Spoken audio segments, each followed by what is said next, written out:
আমার বাসায় কাজ করে গেছে পিয়ন, সে এখন 400 কোটি টাকার মালিক। হেলিকপ্টার ছাড়া চলে না। হ্যাঁ, বাস্তব কথা। কি করে বাংলো এই টাকা? যখন আমি জানছি তাকে বাদ দিয়ে তার কার্ডটা সব সিজ করে সব আমার ব্যবস্থা আমি নিচ্ছি। তো এটা তো হয়, বা এটা তো করে আপনারা এখন ধরার পরে না এগুলি চোখে আসে, তাছাড়া তো হয় না। যখন ধরা পড়ে তখন আমরা ব্যবস্থা নেই। এটা তো একটা মানসিকতা। আর একটা কথা আমি বলি, এটা শুধু আমাদের দেশে বলে না, সারা বিশ্বে যে দেশটাই অর্থনৈতিকভাবে উন্নতি হয় সেখানে কিন্তু এই ধরনের কিছু অনিয়ম কিছু লোকের হাতে চলে যায়। কিছু টাকা পয়সা যারা অপান্ত তাদের হাতেই চলে, তারা বানায়, তারা তো অপেক্ষা করে থাকে। এটা যুগ যুগ ধরে এভাবেই চলে আসছে। হ্যাঁ, এর মধ্যে ব্যবস্থা নিলে হয়তো সেটা কিছুটা নিয়ন্ত্রণ করা যেতে পারে।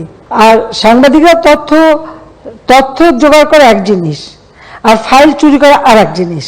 এখন আমি ভ্যাকসিন কিনবো, আমার সেখানে নেগোসিয়েশন হচ্ছে, জরুরি পেপার, আমার অফিসার দিন রাত 24 ঘন্টা কাজ করছে, কাগজ ফাইলটা রেখে কেবল একটু বাইরে গেল, অমনি আপনাদের এক স্বনামধন্য পত্রিকার এক সাংবাদিক ঢুকে সেই কাগজ চুরি করতে গেল।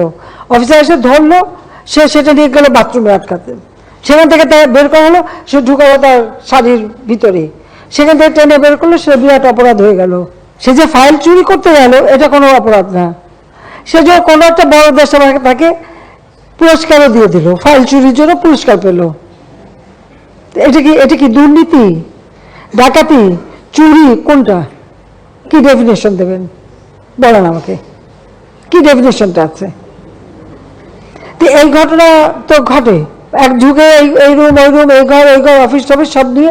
এবার এটা যে নতুন একবার করছে, এর আগে একবার সেটা হচ্ছে নৌপরিবহনে ঢুকে ধরা পড়ার পরে মুচলেখা দিয়ে বেরিয়ে আসলো।